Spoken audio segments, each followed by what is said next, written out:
Welcome back. I'm Rick Sanchez. We're talking to Rand Paul. He is dad. We had him on we had your dad on the show just last week. I'm curious about a couple of things with you.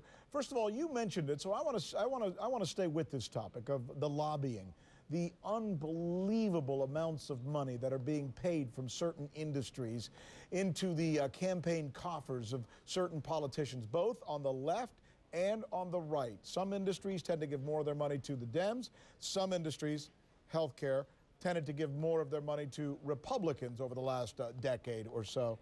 What do you make of that, and how are you going to deal with that if you get elected? Well, I think I have a cure for it, actually, that'll pass constitutional muster. What I would do is on every federal contract, I would have a clause, and it says if you accept this clause, you voluntarily give up the right to lobby, you voluntarily give up the right to give PAC contributions, and I'd have the top 20 officers sign it also and individually, voluntarily give up their right to give contributions. What do you mean? I don't understand. Have, you mean, hold on. Are you talking about the businesses that would have to give it up? Because I'm talking about people who do business with the federal government. For example, we have big business that get billion-dollar no-bid contracts with the government. They take their first $1 million and they buy a lobbyist. The lobbyist then goes and asks for more money. It's a vicious cycle. So I would say if you want to do business with the federal government, what I would say is let's have a clause in the contract, and it's a voluntary clause. You don't have to do business with the government, but if you do, then you give up certain things. We have that already. For example, if you voluntarily join the military, you give up the right to certain types of campaigning. If you voluntarily become a federal employee, the Hatch Act gives up certain campaigning. Interestingly enough, I mean, the king of this was Dick Cheney.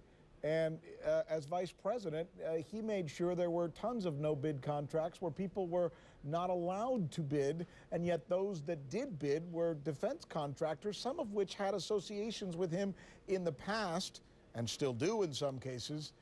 Why weren't Republicans appalled about that type of exercise, many people ask? Well, I think there needs to be more consistency. And I do tell people I think the most important thing the federal government does is national defense, but that doesn't mean all spending is for national defense just because it has a military name associated with it. And I think even some conservatives realize this too. John McCain will vote against some of the procurements in the military that he thinks is wasteful. So I think you can be pro-national defense and also be for cutting out some of the waste, fraud, and spending throughout our budget. But, you know, you talk about whether we pay things overseas. For example, you know, the workers' benefits for unemployment are about $10 billion. We give $26 billion in foreign aid to countries.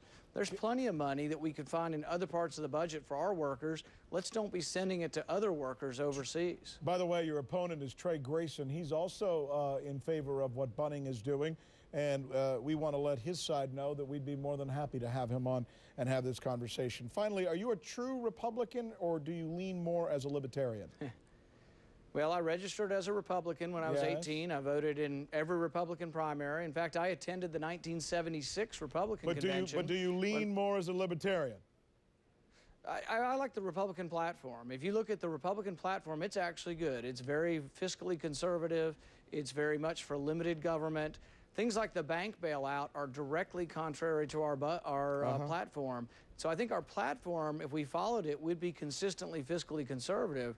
I think Republicans aren't always fiscally conservative, mainly because we don't follow our platform. Rand Paul, Dr. Rand Paul, I should say, Daddy's son. Thanks for having me. And he's running for the Senate seat left behind by the controversial Jim Bunning in Kentucky. Thank you, sir, for taking time to talk to us. Thank you. All right.